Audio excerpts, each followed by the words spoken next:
Assalamualaikum warahmatullahi wabarakatuh. Selamat pagi semuanya.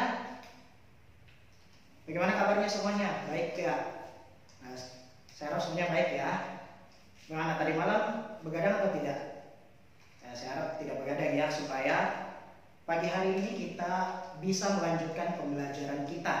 Nah, jadi kembali lagi dengan Pak Ahmad di sini. Jadi kita akan melanjutkan pembelajaran penalaran umum kita.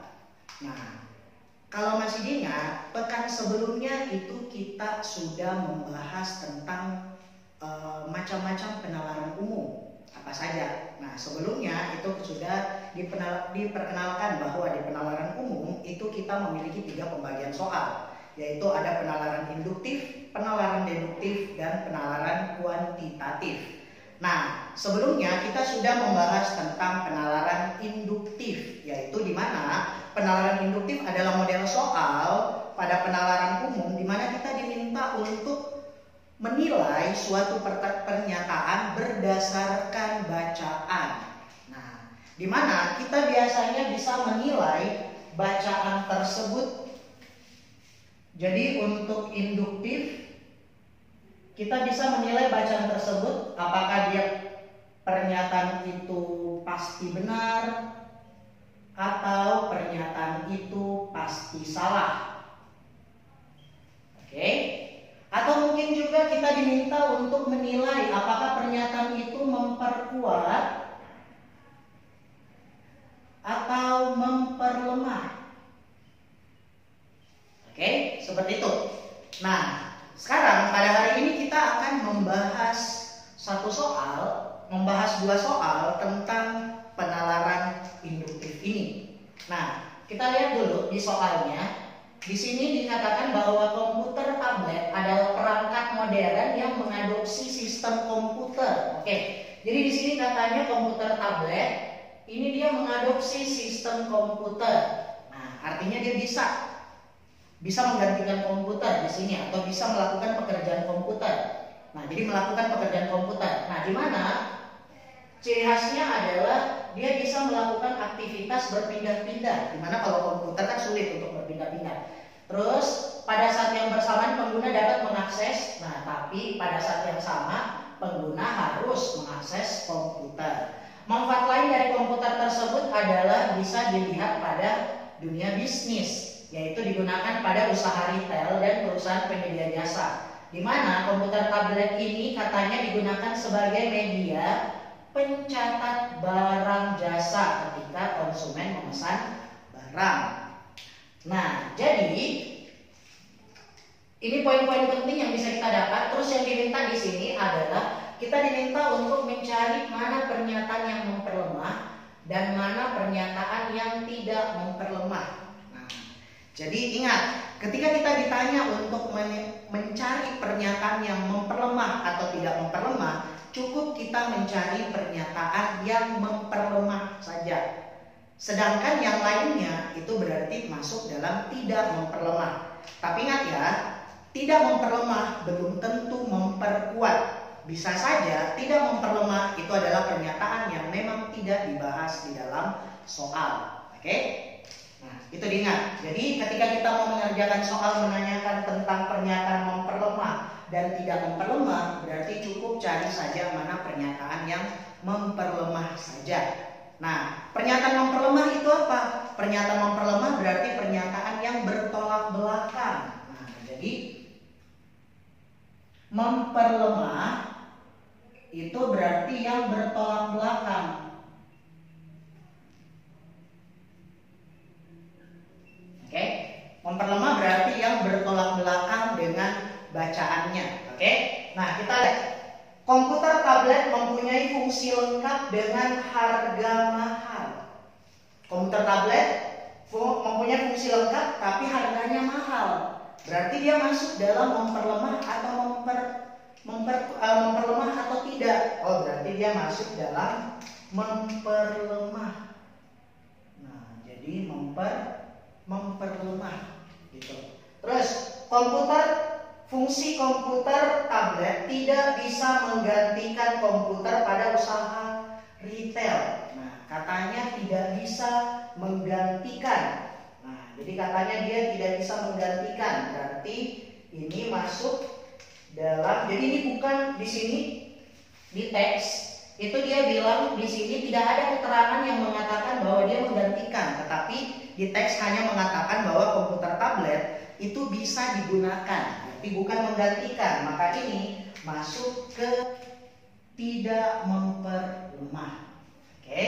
Terus penjualan komputer tablet mengalami peningkatan dewasa ini. Nah, apakah ada di dalam teksnya membahas tentang peningkatan penjualan komputer tablet? Sama sekali tidak ada. Berarti masuk dalam tidak memperlemah. Oke. Terus pernyataan yang keempat, usaha kafe bernuansa tradisional tidak menggunakan komputer tablet pada pemesanan makanan. Sedangkan tadi di sini katanya komputer tablet digunakan sebagai media pencatatan pada usaha retail atau penggunaan jasa. Berarti ini masuk dalam memperlemah. Nah, gitu ya. Nah, jadi pernyataan yang benar, jawab yang benar di sana adalah memperlemah, tidak memperlemah, tidak memperlemah, memperlemah. Berarti jawabannya adalah alfa. Nah, gampang kan? Soalnya jadi itu diingat tadi bahwa ketika kita mencari pernyataan yang memperlemah, cukup cari pernyataan yang bertolak belakang dengan teksnya.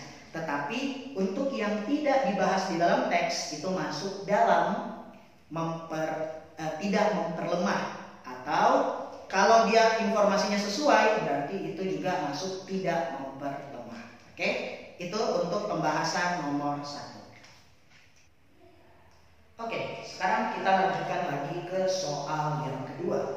Nah, untuk soal yang kedua ini, itu yang ditanyakan di soalnya adalah tentang simpulan yang benar.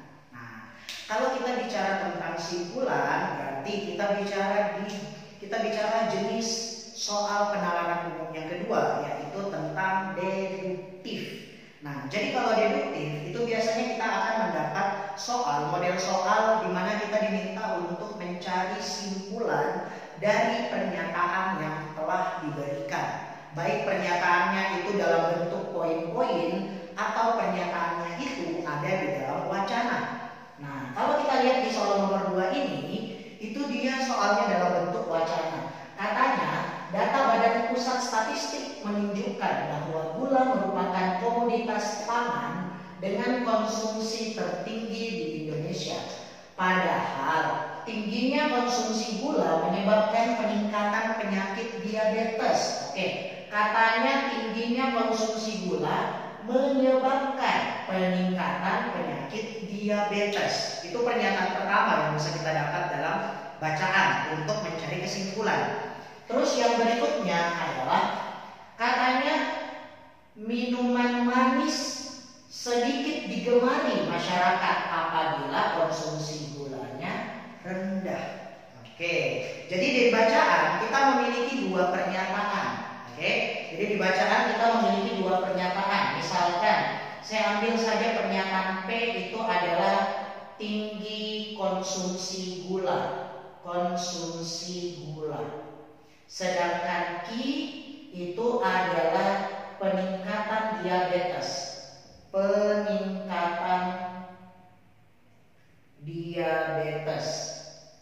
Kemudian PQ. Kemudian tidak P atau kebalikan dari P itu adalah konsumsi gula rendah. Dan R itu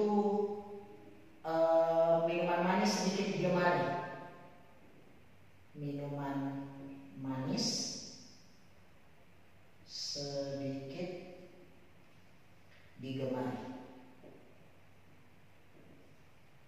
Oke. Nah, jadi di sini kita punya 4 pernyataan. Nah, pernyataan yang ini P dan tidak P, kenapa kita jadikan tidak P atau lingkaran P? Itu karena dia memiliki kalimat yang bertolak belakang, yaitu tinggi konsumsi sama rendahnya konsumsi. Oke. Nah, jadi kalau dari kalimatnya ini kita bisa menarik kesimpulan bahwa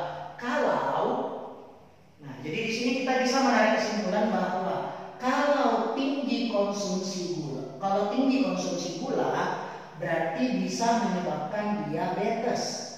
Bisa menyebabkan diabetes. Kemudian pernyataan berikutnya, tetapi kalau konsumsi gulanya rendah, berarti ini menunjukkan bahwa makan minuman manis itu sedikit digemari oleh masyarakat. Karena ini memiliki simbol yang sama-sama merujuk ke konsumsi gula, satu rendah satu tidak, maka kita bisa hubungannya terbalik. Nah, jadi ini bisa kita balik menjadi tidak R atau konsumsi gulanya tinggi, minuman manis banyak digemari. Tadi sedikit, kebalikannya berarti banyak digemari. Kenapa? Menyebabkan berarti menunjukkan bahwa konsumsi gulanya tinggi. Konsumsi gula tinggi berarti menunjukkan terjadinya peningkatan penyakit diabetes. Berarti tidak R maka P maka Q. Oke, seperti itu. Berarti kesimpulannya di situ bisa kita hubungkan bahwa R konsumsi gulanya tinggi, banyak digemari, menyebabkan diabetes. Atau kebalikannya, kita bisa bikin lagi kesimpulan yang lain, yaitu jika tidak terjadi diabetes, jika tidak terjadi peningkatan diabetes, berarti menunjukkan konsumsi gulanya rendah. Jika konsumsi gulanya rendah, maka masyarakat sedikit menggemari minuman manis. Berarti kesimpulannya boleh juga ini.